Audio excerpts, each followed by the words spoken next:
The food was really a very big surprise because I I just was afraid of things that I didn't know about.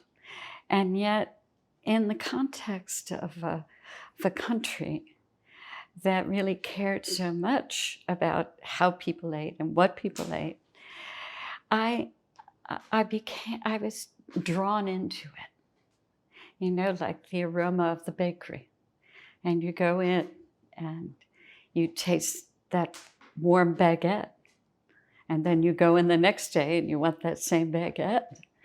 And it was a seduction in a way. It was like uh, just seeing beautiful place setting, seeing all of the fruits, the vegetables that were going to be on the menu displayed in the front of the restaurant to bring you into that experience.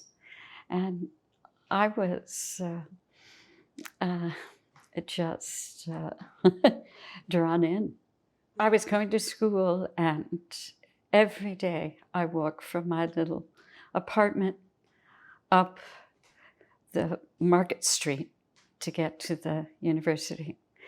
And I couldn't believe the beauty of the vegetables.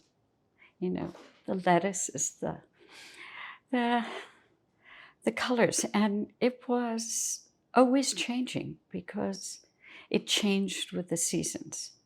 And it even changed from a morning market to an afternoon market because the farmers would bring in different things in the evening. And I guess the aliveness of the food was irresistible.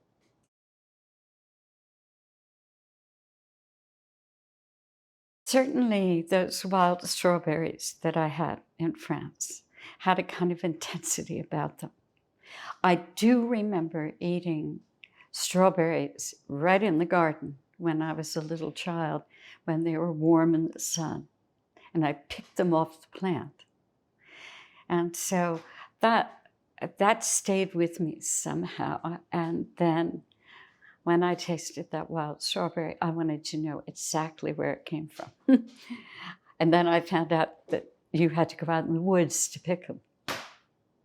And I wanted to have those again here in California. And actually, I found somebody who was willing to plant them for us at Chez Panisse.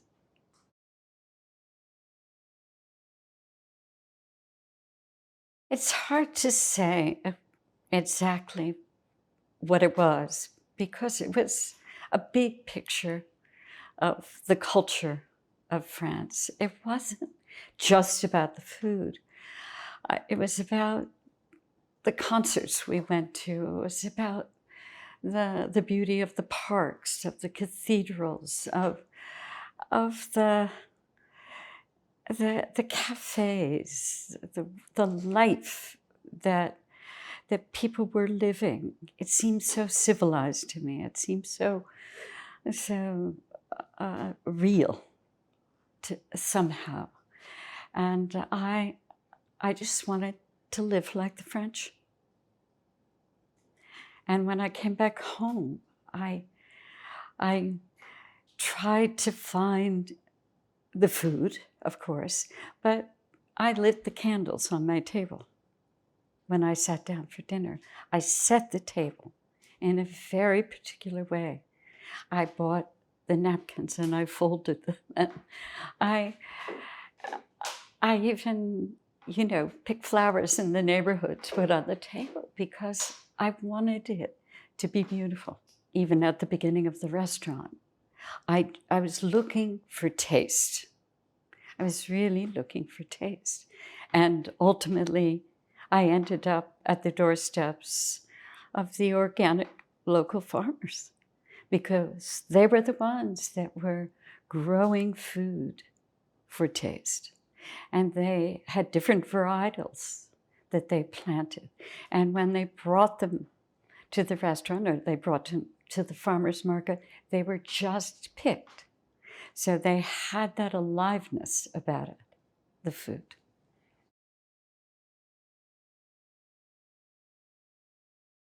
I know I became politicized. I was on the fringes of that movement, the free speech movement, but I listened very carefully to what Mario Savio was talking about.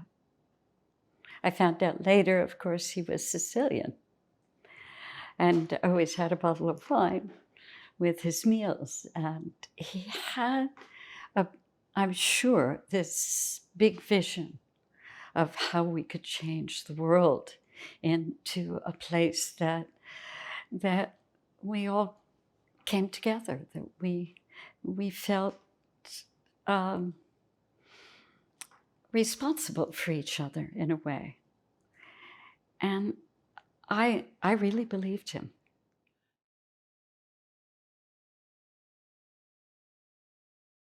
A friend of mine, David Goins, was a good friend of a number of people that were printing a small newspaper in San Francisco. It was called the San Francisco Express-Times.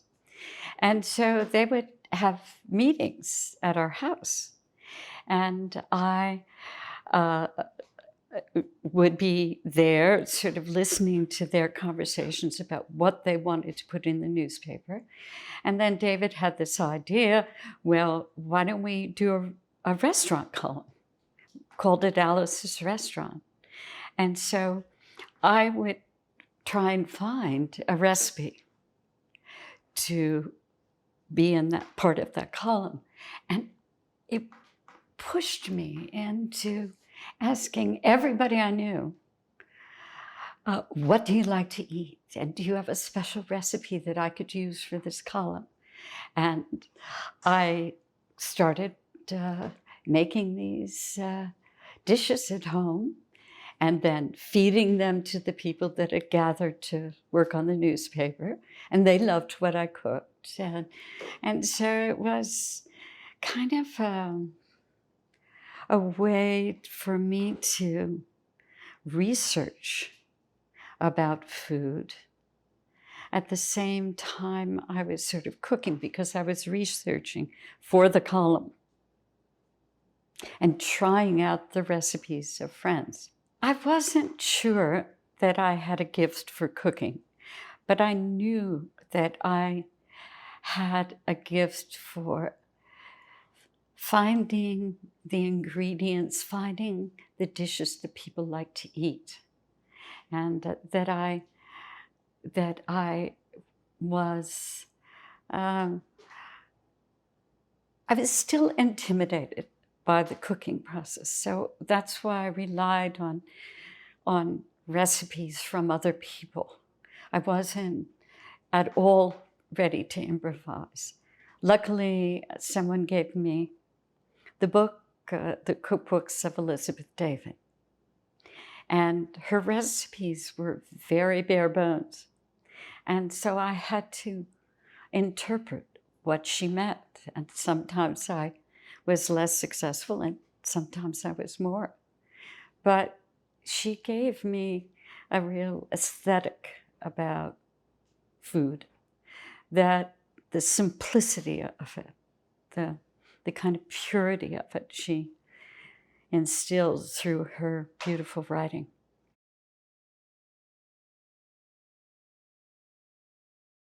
I think I might have a heightened sense of taste, but it comes a lot from practicing, you know, and it's always interesting to me, that dialogue with myself, with other colleagues. You know, does it need more of that? Should we add that to it? And when you come out with something that's better than the sum of the parts, it's exhilarating. I love to cook with other people. I do. And I usually have friends come for dinner on Sundays, and I buy the ingredients, and then they all come and we talk about what we want to do. It's really fun to be, getting the opinions of other people. And it's the way that we cook at Chez Panisse. We don't have recipes that we follow. Yes, we do in pastry. We know certain quantities because you need that. But we are using our oral history of cooking in the kitchens. We're being inspired by cookbooks, but we're really fine-tuning it together, and every day it's a new day.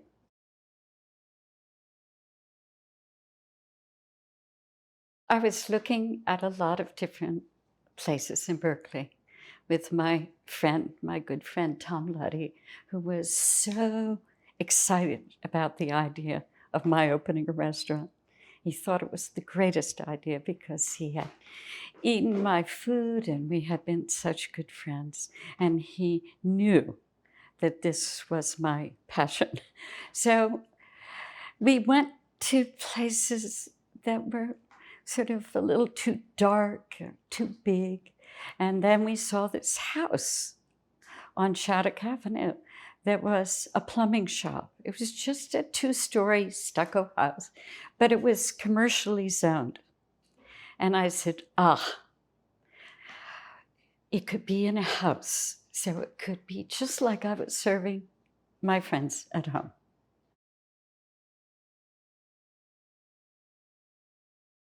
Alice's Restaurant, that song was attached to Alice on the East Coast. And I knew I didn't want my name involved.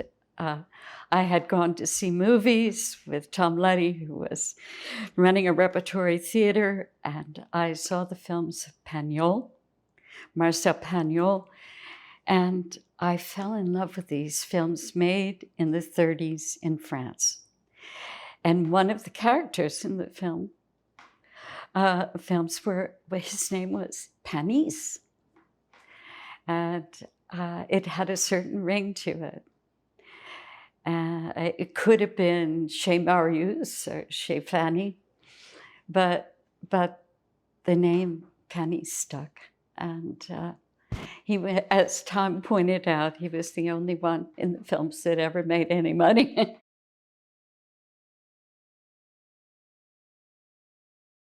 I always liked the perfume of the fire in the house, and rosemary, it quickly changes the tone of the room. It changes the way that I feel. And so whenever I come over a trip, I just put some rosemary, light it on the fire, and just walk around my house. I used to do that at Chez Panisse, and sometimes we need to do that to make the entryway really inviting. Or we're cooking a dinner from the south of France or having a party, and aroma is very, very effective. Bread cooking or pizza cooking up in the wood oven upstairs really helps people to feel at home. It's not just the taste, no. It's I want to really excite all of people's senses. So I want it to smell good. I want it to taste good. I want it to look really beautiful. I don't want too loud sounds, the music to be too interruptive. I want maybe a little bit of music when it's quiet at the beginning of the evening, or a little jazz late at night. But I don't want it to be interrupting people's conversations. But I like people to pick things up with their hands too. So we always serve something, whether it's a little candy at the end, or whether it's a crouton to begin, whether they pick that up, that you want them to peel the orange. Or again, I always thought sometimes we should have a little sign that says, eat with your hands, so that you feel comfortable about picking up the quail and, eating the bone, the leg. It's a very sensual experience to eat. And I think romance is about the senses and connection with somebody, or with a group of people. It's about making that connection that is without words. Sometimes you just want to feel it.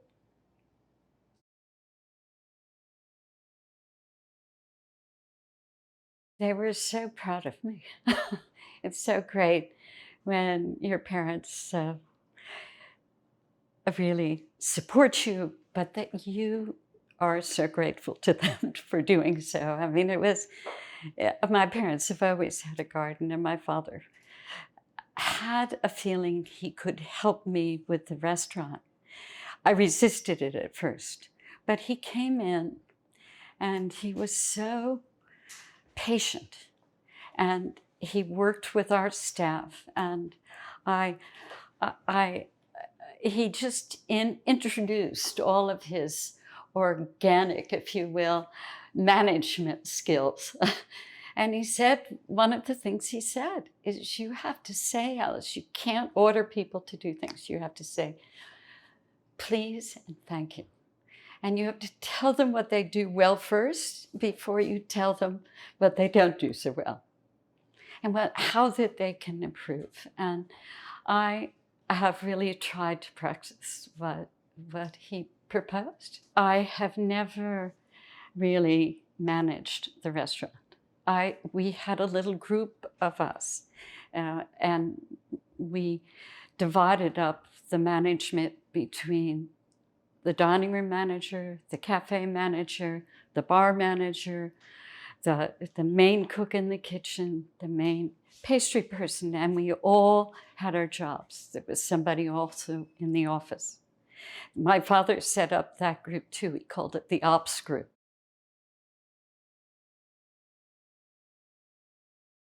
Well, I really believed in the values that I learned in the 60s. And one of them was not to do something to make money. Don't do it to make money. Do it because you love the work. And I was never, ever interested in making money. I was ashamed even that I put the money from the restaurant in a bank. But I knew that if I made really tasty food, that people would come to eat, and that I would be able to keep the restaurant open. And fortunately, it has made money. But it's important to me to pay the people well who work there. It was never about having an empire with lots of different... I didn't want to travel to another place. I just couldn't imagine doing it. I couldn't imagine doing it well. I felt like there would be a compromise, always, because it takes so much to keep Chez Panisse just at a certain level of quality. And I just couldn't imagine doing it.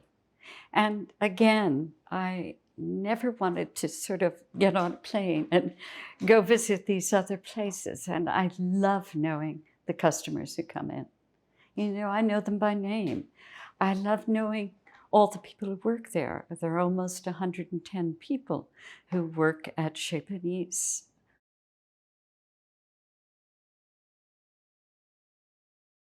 Well, that was the one place where I really entertained the idea, because it was to be part of the decorative arts wing of the museum.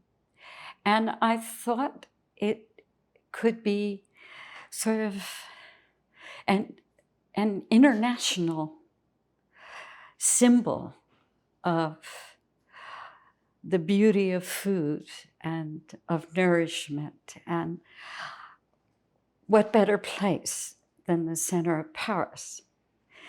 And I never imagined that I would run that place myself, but I imagined that it could be a place maybe run by a whole number of chefs from around the world who would bring his or her cooking to that location.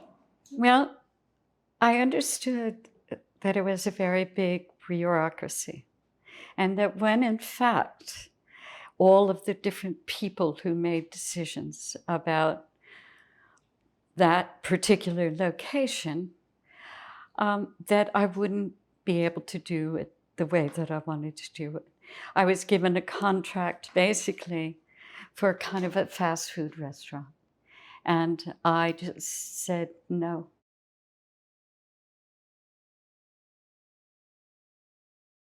I guess, again, that when you have the pleasure of working with a group of people, when you're not in that pyramid structure of a normal restaurant kitchen where there's a chef at the top and there's sort of the commis, the workers at the bottom.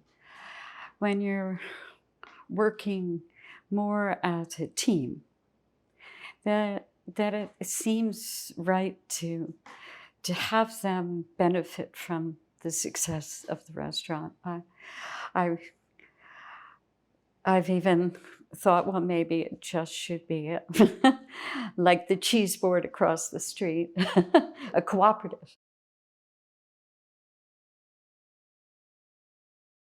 Well, Fanny and I had always had yard sales out in front of the house. And I believe that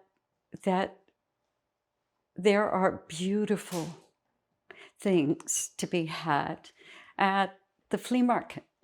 And I've always gone to the flea markets around the world, particularly in France, and brought things home. At the beginning of Chez Panisse, we used to go to the flea market to buy mismatched silverware that we had in the dining room. We had glasses, we had dishes that we bought, but especially things like, a cast iron pan. All of my cast irons have been purchased from the flea market. And they're inexpensive. They're so well made, whether it's a belt or whether it's a dress. I mean, to last for 40 years, something that is made well is a gift to me.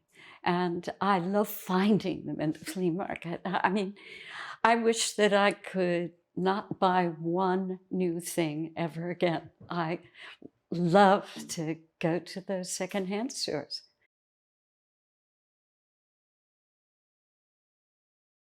There was something about the fact that I was sitting there and that there were all these menus from the years before, and there were clothes, my hats, my dresses that I wore at the beginning of Chez Panisse. And there was something about them being practically given away in a yard sale that touched people. And I of course just felt the emotion of that. That's the kind of feeling that we all had in the 60s. I mean, it was like you take your bike down to the freeway, you'd park it, you never locked it up. You put your thumb out, you get picked up, driven to San Francisco. Same way back home, pick up your bike, ride up the hill. I mean, I just felt a sense of generosity, and we weren't afraid. We weren't we weren't thinking about what is that person going to give to me. It was just always just a feeling of you can share this. You need a room, come stay in my room. And it was the way I felt when I traveled around the world, that those indigenous cultures have that sense of hospitality. I went to Turkey, if you can imagine, and pitched a tent. 2 women pitching a tent out in a field, and the next morning finding a bowl of warm goat's milk under the tent flap. You know, where is that sense of humanity now? It's in there. I really feel like it's in there. It's just been buried by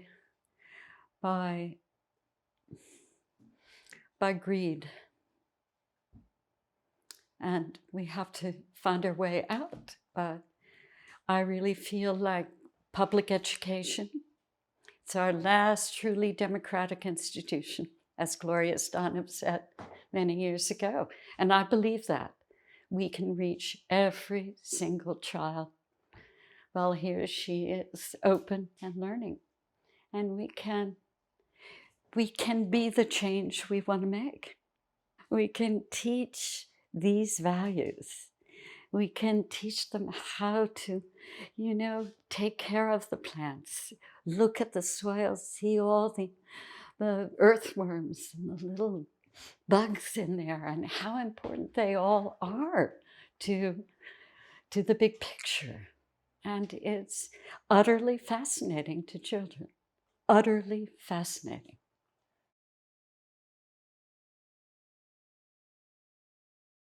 I was a very picky eater when I was a child, and I liked some things and really didn't like others.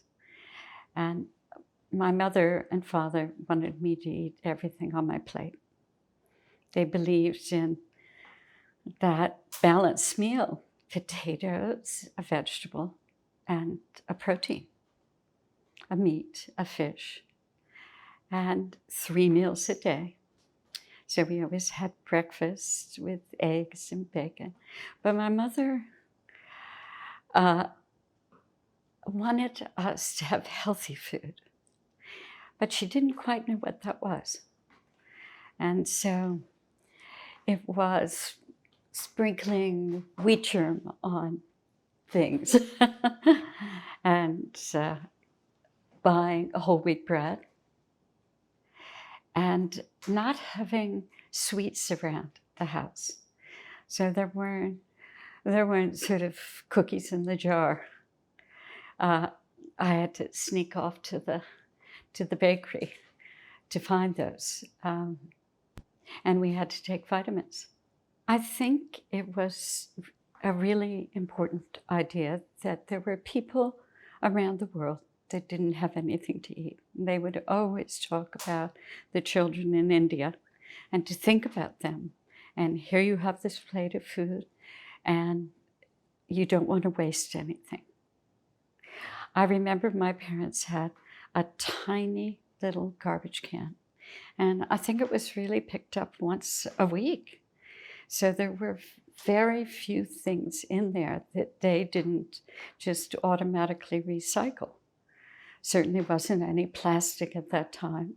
And they kept all the newspapers and all the wrapping papers for presents.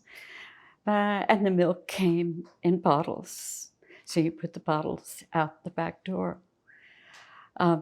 Maybe my father did some composting because we always had a garden behind the house. And during the war, they began that victory garden and they actually ate out of it.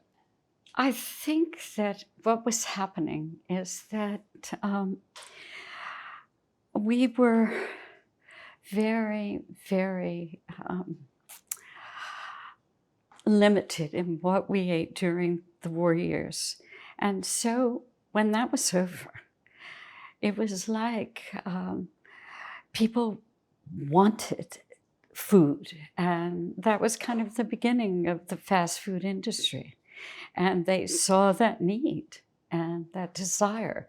And so in came the food that was, you know, very easy to cook, frozen foods and just packaged whole meals that you just heated up in the oven. And people felt liberated from the idea of cooking. And I think they really felt liberated because it was never considered in this country as being a pleasure to cook. It was always a duty, particularly of women.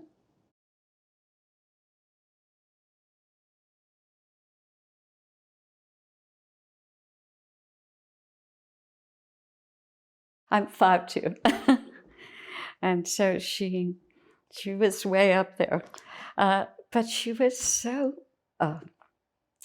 helpful to me. She wanted me to feel comfortable about what I was cooking, and I was cooking something so simple, you know.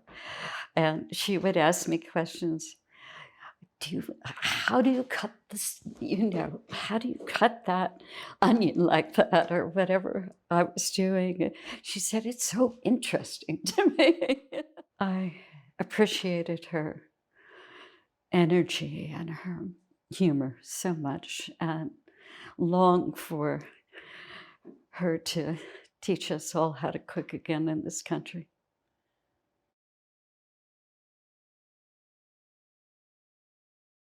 Well, I feel very lucky that I was in France when France was a slow food country.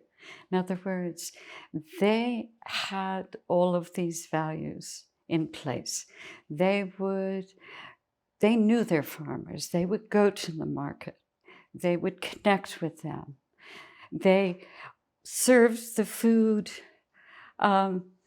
that was in their region, so it was locally available. I'm very encouraged when I really look at how the farm-to-table movement has grown.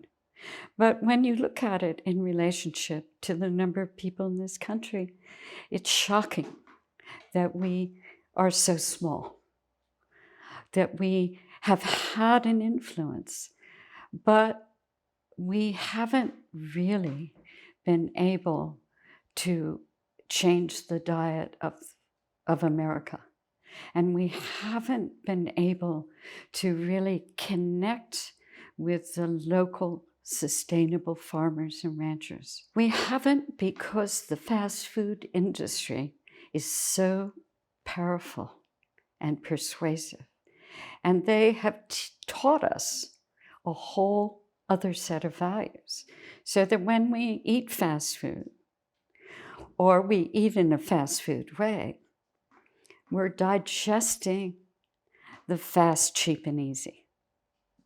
We're understanding that cooking is drudgery, that farming is drudgery.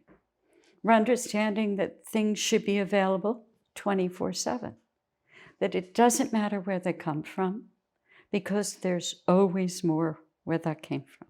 I mean, we want avocado sandwiches now. I mean, they're everywhere. And where did the avocado comes from? Avocados come from? What does it take to grow them?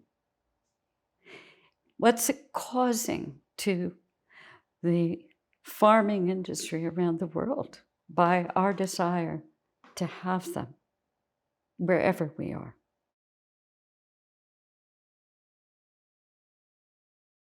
Well, I think it's inevitable that we have to change the way that we're eating around the world, because we are affecting climate, and in a very big way. We're shipping food everywhere. We're farming in an unsustainable way. If we farm organically, we can take all of our scraps and put them in the ground and pull the carbon back down in the earth. And this is an amazing thing that we could do. But we have to not just think that health begins in our choice of food in a grocery store. Health begins in the ground.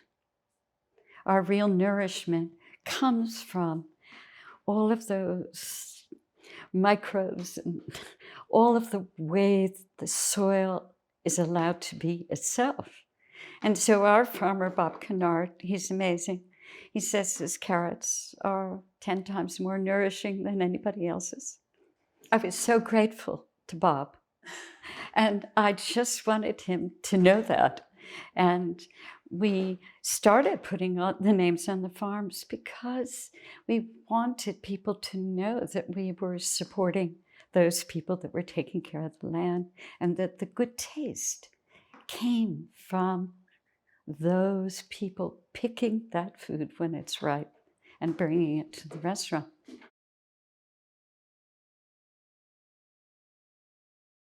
I know there's too many. And I know that that is really what's making us sick. And the food industry is designing food that is addictive. I mean, lots of salt, lots of sugar. But even they're trying to really deceive us in the way that the packaging is done. There's many labels that tell us what's in the food, but it doesn't tell us how it's farmed. I want to know how it is farmed. I want it to have an organic label on it. I want to know what that organic label really means, because organic in China means something different than organic in California. I want to know who is doing the inspection. I really want to know what kind of land the animals are grazing on. Has that been treated with herbicides or pesticides?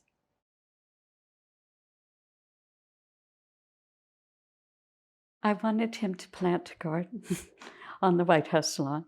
I imagined on the front lawn, because if the presidency represented sustainability and spoke about nourishment, that message would go around the world. I remember when FDR and Eleanor Roosevelt, she had a vegetable garden, but they inspired the victory gardens that were planted during World War II. And I knew the power of the presidency. And so I thought, if they did that, and if they ate that way in the White House and invited the dignitaries from around the world, that a message would come.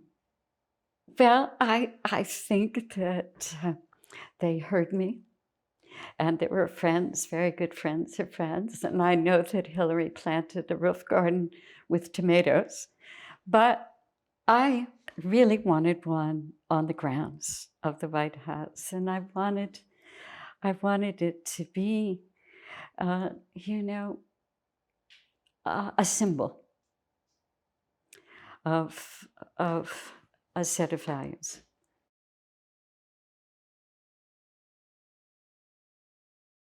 It was very exciting. It was very exciting to see that garden being planted right away at the beginning of the presidency. And she planted that garden with students. I talked to her about it before Obama became president. And I had hoped that she would really do it. But I never imagined that she would do it so quickly. And with students involved, and also to build a compost and make a hive for the bees. That image of her digging in the garden went around the world. I was in Rome when that happened, and it was front page news. And I think that the fact that she did that with children was very important. Prince Charles came to the Edible Schoolyard project in Berkeley, and it was sort of unimaginable that he would take time out of his day to do that, but he did. And I was just very impressed that he understood immediately how important it was to teach the next generation, beginning in kindergarten, to really connect with nature in that vital way.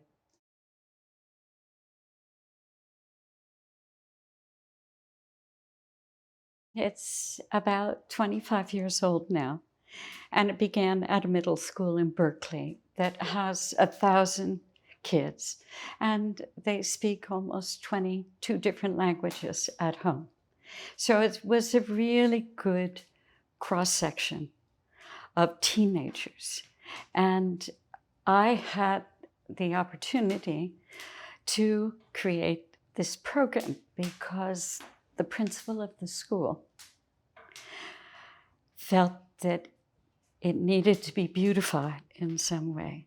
He had no idea that I wanted to really plant a vegetable garden and have a cooking classroom so that students could learn math or science out in a garden, so that they could learn by doing, a very important Montessori principle, and probably the best way to retain knowledge. It was never meant to be a cooking class or a gardening class per se. It was always meant to be a language class, for instance, in the kitchen, and use cooking to teach the language of cooking. Well, also the maybe Spanish, and so you'd be cooking a tortilla soup, or you'd be making the food of that culture. Maybe you're in the garden, and you're in a math class, but you're picking those raspberries and you're eating them as you pass by. And you might be calculating seeds for a math class and planting, those seeds and making how big should the bed be. So you're actually doing the academic work. It's empowering them to make good choices about what they eat. But it's not directive in that way. It's very, how do you want to season this? And all the spices are there for them to do it. There are 3 tables in the kitchen classroom, and each table makes the dishes of a particular country. Maybe it's Japan that they're talking about, and they're learning to roll their sushi. But each table, it's different. If I hadn't seen what has happened at the Edible Schoolyard project with teenagers, if I hadn't seen that, I may have wondered whether I could really make an impression on children that came from different backgrounds, eating all kinds of things. But they fall in love. It's 6 weeks to kale. I mean, truly, if they grow it and they cook it, they all eat it. And that is what I've learned. If they only grow it, 95% eat it.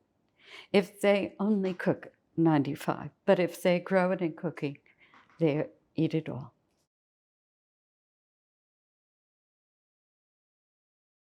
I want all students in the state of California to have a free, sustainable school lunch. I want them to sit down together and have time to eat and talk. And I imagined that school lunch could actually be part of an academic subject.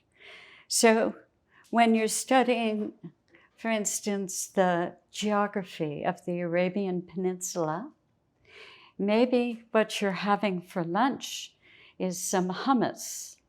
Maybe you're having pita bread. Maybe you're having a little spicy carrot soup or a tabbouleh salad. But you're buying those ingredients. The cafeteria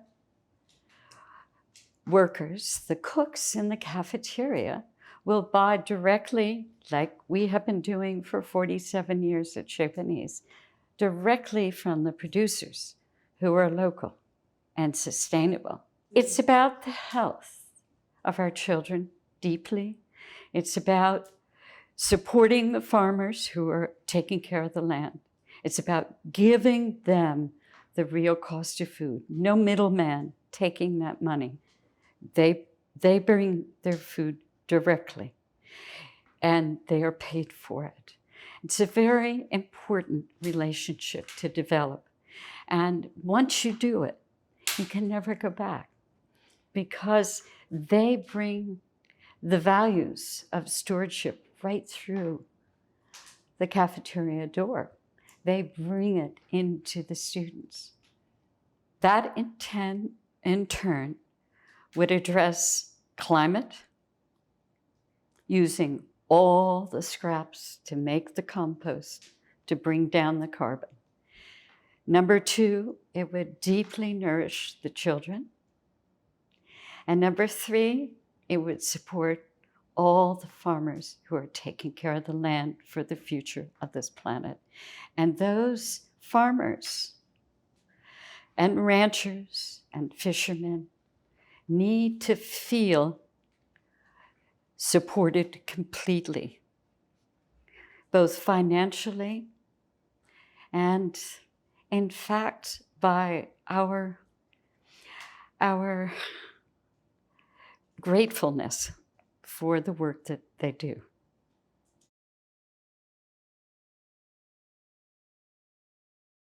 Now, that's a myth that has been propagated by the fast food industry. First of all, we've always been willing to pay more for food than anything else since the beginning of time. We always took care of the land because we knew that that's where our nourishment came from. And we've always sat at the table with family and friends. But if you're cooking, if you know how to cook, you know that you save the bones. And a chicken that may seem expensive at $28 might provide 3 meals. Maybe you're using the bones for one. Maybe you're using the breasts and slicing them. Maybe it's for a dinner for 4. Absolutely, it's 3 meals. I tell people that everything that you eat really affects your good health. And I am looking for the foods that are most nourishing without herbicides and pesticides. We know how that is really damaging to our bodies. And we have to make a decision that we can learn how to cook affordably. We can do this. And once you start to do it, you kind of fall in love with the whole experience, the pleasure that you give other people in your family or your friends. And this is not difficult to learn. I do believe that when you go and buy your food, for instance, at the farmer's market, and you buy it from a person who is taking care of the land, and you believe that you are supporting that person or that group of people, it really goes all the way into the ground, that the money that you spend. And then it goes to you, and it goes to your family and friends too, because you have this kind of irresistible taste that you want to share. And so you change the way that you think about time. You want to make time, both to go to the farmer's market, and you want to make time to sit at the table. I'm always thinking that the market, the farmer's market, is the best place to shop. I want to know and bring even the farmers' seeds from other places that I visit, because it is about their continued education. Like Bob Kennard used to plant 3 varieties of chicories. Now he probably has 10, and they're every shade from bright yellow to lime green with maroon spots. And I'm just charmed by that lettuce. I call this a delicious revolution because it is not difficult to do. It's almost like just turning around and going the other way. And it's inside of all of us.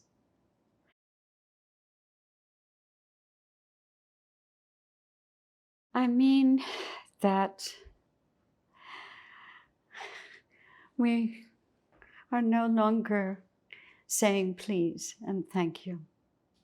We are focused really on the fast, cheap, and easy, the money that we can make.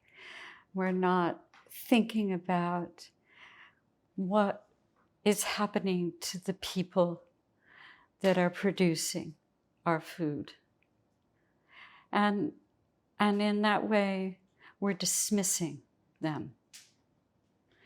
We're pushing them aside. We're pushing aside the needs of the farm workers. We're pushing aside the people that get in the way of our ambition. And when schools become industrialized like they have, like the farms, where we're creating a curriculum that is teaching our children that, time is money, that more is better, that you need to get into college, that you need to do these things. We're not teaching them the values that they need to live on the planet together. We're not teaching them stewardship. We're not teaching them friendship. We're not teaching them about beauty. We're not teaching them about the everyday pleasures of life. And as I say, I was lucky. I went to France when I was 19. I was edibly educated.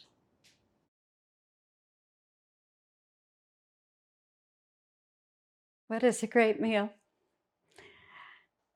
A great meal is knowing where your food came from and appreciating those people who allowed you to put it on the table for your family and friends.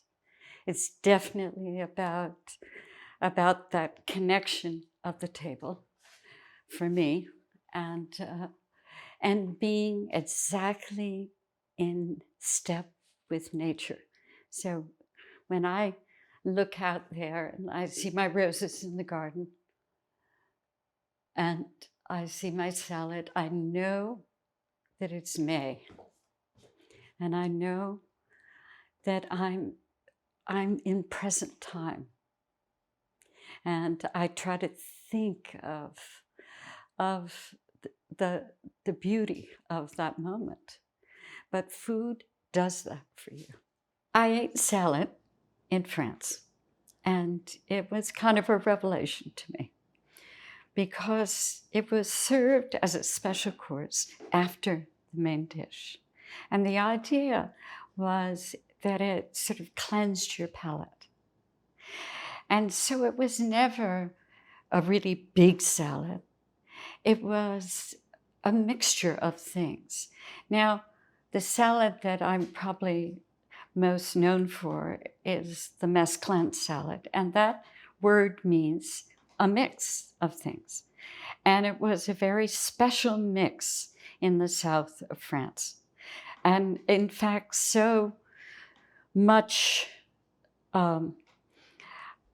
sort of specific of that place, right around Nice, that nobody knew about that salad any place else in France. You had to go to that region to eat that mesclun salad. And it would have, garlic, sometimes anchovies, sometimes it was kind of a peasant kind of mix of things that the farmer picked in his field. It always had roquette or rocket. It always had probably dandelion greens. Things were a little bitter. Frisee. Maybe some colored lettuces like oak leaf, red oak leaf. And I took those seeds and I brought them back here. This is kind of a red leaf, kind of butter lettuce or romaine. It looks that way and has a little touch of green around the stem. This is like a frisee lettuce, very bright green with frilly edges. And this one's more of a lime green color with spots of maroon on it, which I just love. That spotted lettuces, the chicories that are so beautiful in the sort of spring winter months in California. And one's very maroon. And then there's some roquette, some rocket. For me, it's the mixture that makes the magic. I think so many things can go in the salad, even a little mint if you wanted it, some basil. But I make a vinaigrette very, very simply.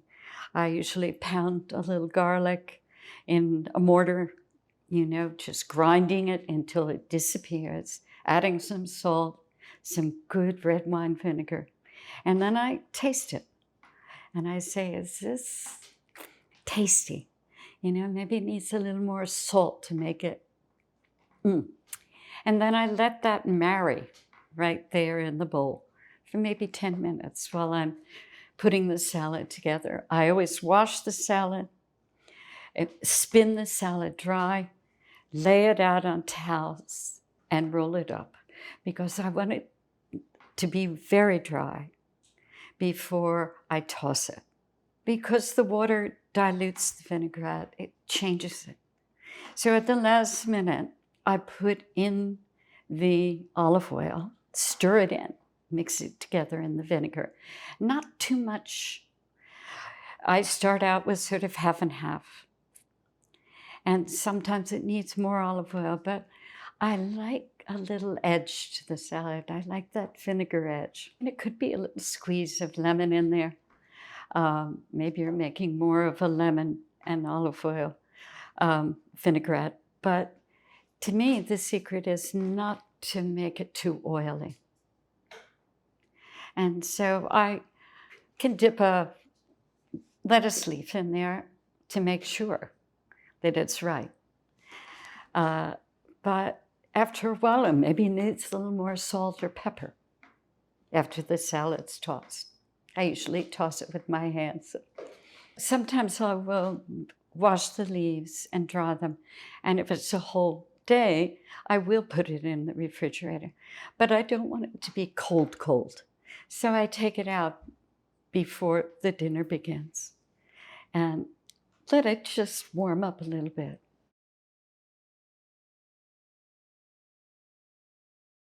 I always have salad with a meal.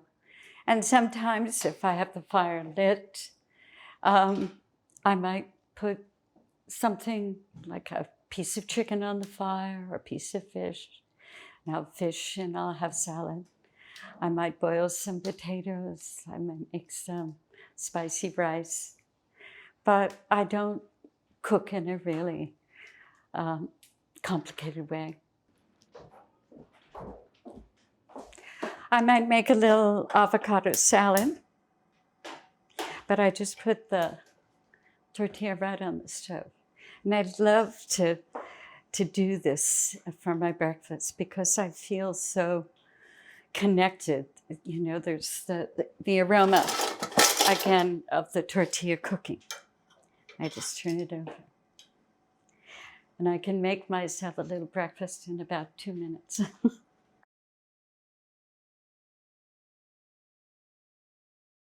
I think the most important thing right now is to put down the electronics. Put them away. Just put them away. Put your cell phone. Hide it. Hide your cell phone. Hide your screen. Because it really changes your relationship to the world around you. And I just go out in my backyard because nature is really our mother. And to connect with the garden, to just throw yourself on the grass, to take a walk. Every morning I take a walk. And sometimes I just think, oh, it's too much work to do that. It's too hard. I just feel like staying in bed. And I'm never disappointed because I'm looking around me and I'm looking at the flowers in other people's gardens. I'm looking up to the sky and seeing the weather change. And this morning it rained and I got a little wet. But you're connecting with the world around you. When we didn't have cars, we walked everywhere. I believe as Montessori helped me to understand that our senses are our pathways into our minds. So when we are not using our hands and we're not listening, we're only getting part of the picture. And so when we teach children to learn their mathematics by counting beads and moving them from one side of the room to the other, or if they're learning to,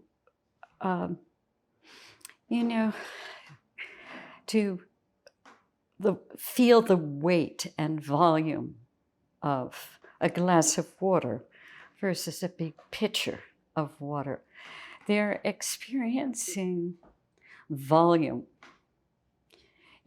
through all of those senses. It's being digested, if you will, in all the dimensions. You're not just reading about it or looking at a picture. You're experiencing that.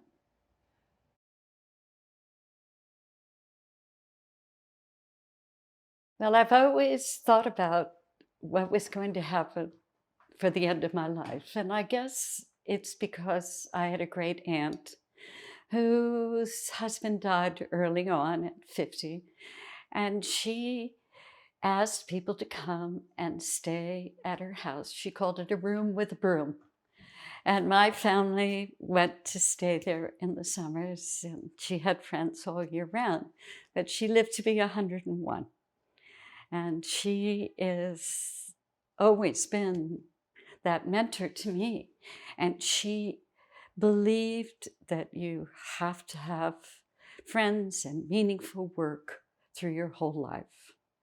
And I have this idea that it should be a working commune, almost set up like the missions in California, with a big inner courtyard and rooms around the perimeter that go into the courtyard or out into the world, and that the front part could be actually a business. My latest fantasy is to have it be a tortilleria.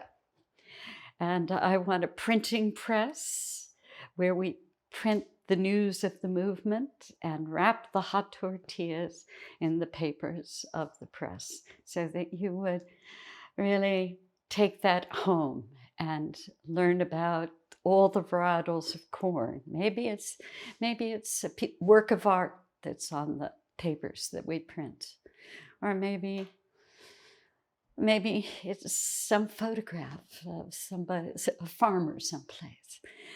And we could curate that as part of the project. We, as the elders, could help to curate that newspaper, if you will.